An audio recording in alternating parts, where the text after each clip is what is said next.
Oi, nesse nosso terceiro bloco sobre as distorções, nós vamos lidar especialmente agora com aquela que é conhecida por embaralhamento.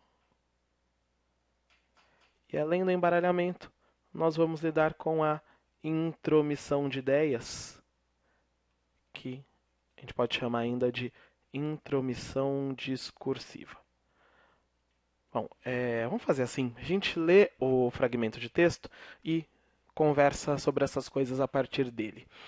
É um trecho da matéria A Força das Doações, publicada pela revista Pesquisa FAPESP, que destaca, sobretudo, esses fundos endowment, que são fundos de financiamento para alunos que não podem custear seus estudos, e fundos feitos compostos de doações de ex-alunos de instituições de ensino. Bom, o fragmento diz que a dificuldade para mobilizar as primeiras doações é um dos principais problemas enfrentados pelas instituições que criam fundos endowment. Diferentemente da Poli, que tem muitos ex-alunos, o Instituto Tecnológico da Aeronáutica, o ITA, tem uma comunidade de alunos menor e forma menos pessoas, o que dificulta a captação inicial, diz Leonardo Frisso, aluno do quinto ano de Engenharia Aeronáutica do ITA e um dos responsáveis pelo projeto de criação do endowment do Instituto. Em 2013, o ITA formou 95 engenheiros, enquanto a Poli-USP 595. Para o professor Rui Albuquerque, assessor da reitoria do ITA, uma solução é recorrer a empresas interessadas em colaborar com o fundo. O problema, diz ele, é que o Brasil não tem experiência na administração e gestão de fundos endowment. Bom, eu peço que você avalie a seguinte afirmação para dizer se ela é pertinente, considerando o fragmento ou não. Se diz aí que, como o Brasil não tem experiência na administração de fundos endowment, instituições que formam um número reduzido de profissionais não conseguem convencê-los a doar. Bom, a informação é correta ou não? Bom, aqui a gente tem um fragmento do texto que de fato menciona a falta de experiência do nosso país na administração desses fundos. É o último período do texto, né, em que aparece aqui. O Brasil não tem experiência na administração e gestão de fundos endowment. Tal como aparece aqui, né? O Brasil não tem experiência na administração de fundos endowment. O texto também menciona as instituições que formam um número reduzido de profissionais. O exemplo disso é o Instituto Tecnológico da Aeronáutica, ITA, que tem uma comunidade de alunos menor que a Escola Politécnica, mencionada aqui, né? É menor, e forma menos pessoas. Veja, ter uma comunidade de alunos menor e formar menos pessoas dificulta a captação inicial. Bom, são dados que aparecem aqui e que de fato aparecem no texto.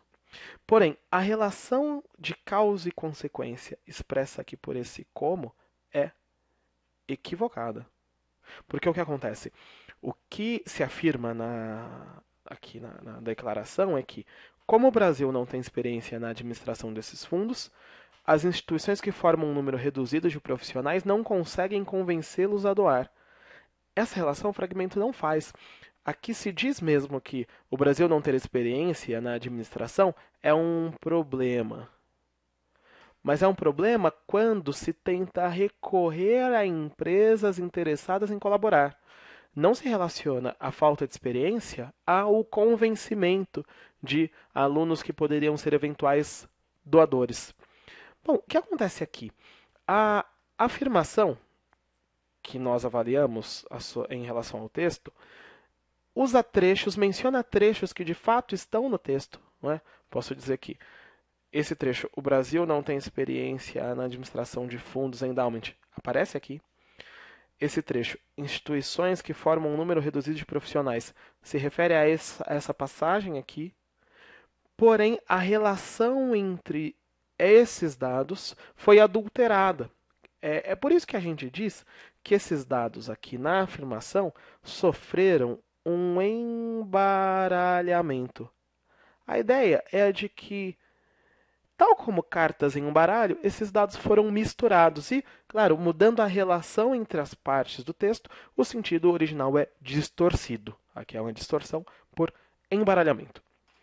Mas te peço ainda para considerar outra afirmação sobre o mesmo fragmento. A afirmação agora é essa, que diz: o principal problema enfrentado na criação de fundos endowment é a divulgação da iniciativa entre os ex-alunos, já muito afastados das faculdades onde se formaram. Bom, o texto menciona problemas enfrentados na criação desses fundos, não é? Aparece aqui que há uma dificuldade para mobilizar as primeiras doações, não é? Então, quer dizer, as instituições que criam fundos endowment, segundo o texto, têm dificuldade para mobilizar as primeiras doações. Mas não se diz em momento algum que há uma dificuldade de divulgação entre os ex-alunos, porque eles já estão muito afastados das faculdades. Bom, é bem possível que isso aconteça, ou seja, é bem possível que os alunos já alheios à instituição em que se formaram sequer tenham conhecimento de uma iniciativa como essa e, portanto, a divulgação não deve ser lá a das mais simples. No entanto, essa ideia, por mais que soe verdadeira, não é ideia validada pelo texto. Não há um fragmento do texto que mencione a dificuldade de divulgar entre ex-alunos afastados da faculdade. Então, o que acontece aqui é que acreditar nessa afirmação é, na verdade, acreditar em algo que parte de uma suposição minha, mas não de dados de fato do texto. Ou seja, se eu acredito nessa afirmação, é porque eu injetei no texto informações que ele não continha. É essa distorção que nós vamos chamar de intromissão discursiva. Acontece quando são associadas ou são atribuídas ao texto ideias que ele de fato não apresenta. E com isso a gente encerra essa nossa lista, não é? Que depois de descontextualização e generalização, agora é completada por embaralhamento e intromissão discursiva.